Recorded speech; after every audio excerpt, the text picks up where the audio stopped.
शास्त्रों में नाम है कन्या प्रतिग्रहण और समाज में क्या प्रचलित है? कन्या दान।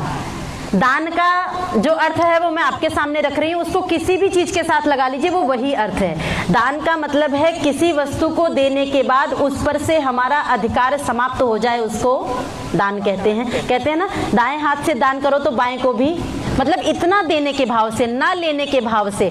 आपने धन के साथ लगाया दान अर्थ तो अच्छा लगा, किसी वस्तु के साथ आपने कहा दान कर दिया तो अच्छा लगा। अब ये शब्द उठा करके आप कन्या के साथ में लगाइए। सभी बेटी वाले बैठे हुए हैं, जैसे आपने बचपन से पुत्र को पाला है वैसे ही पूरे नाजों से बेटी को पाला है, फिर दान अर्थ वही आप कन्या के साथ में लगा रहे हैं, वही अर्थ है। क्या माता पिता का अधिकार बेटी पर से कभी भी समाप्त हो सकता है? कभी होता भी नहीं है। क्या शिवानी का रिश्ता नहीं होगा? बाद में होगा।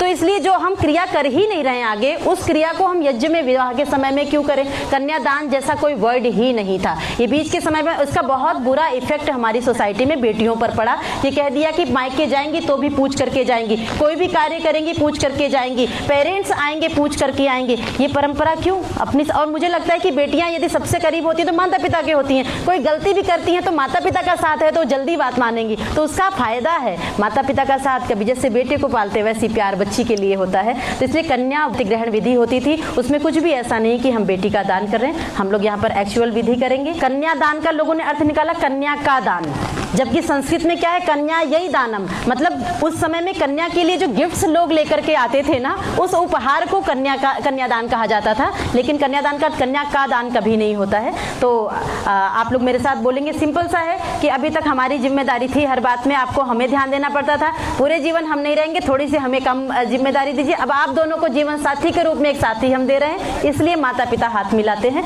आइए आप पेरेंट्स मेरे साथ बोलेंगे, बोलिए ओम।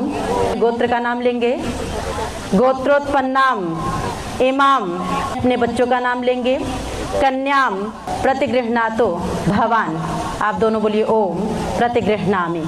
हाथ को मिला दीजिए, दोनों का हाथ, हाँ इनका पलट दीजिए, उसमें मिला दीजिए, हाँ पलट दीजिए, हाँ हाथ रखिए, पेरेंट्स हाथ रखेंगे। ओम जराम गच्छ परिधत्स्व वासो भवा कृष्टीनाम अभिषस्ति पावा शतं च जीव शरदा सुवर्चा रयिं च पुत्रान् अनुसंवेयस्व युष्मतीदं परिधत्स्व वासः।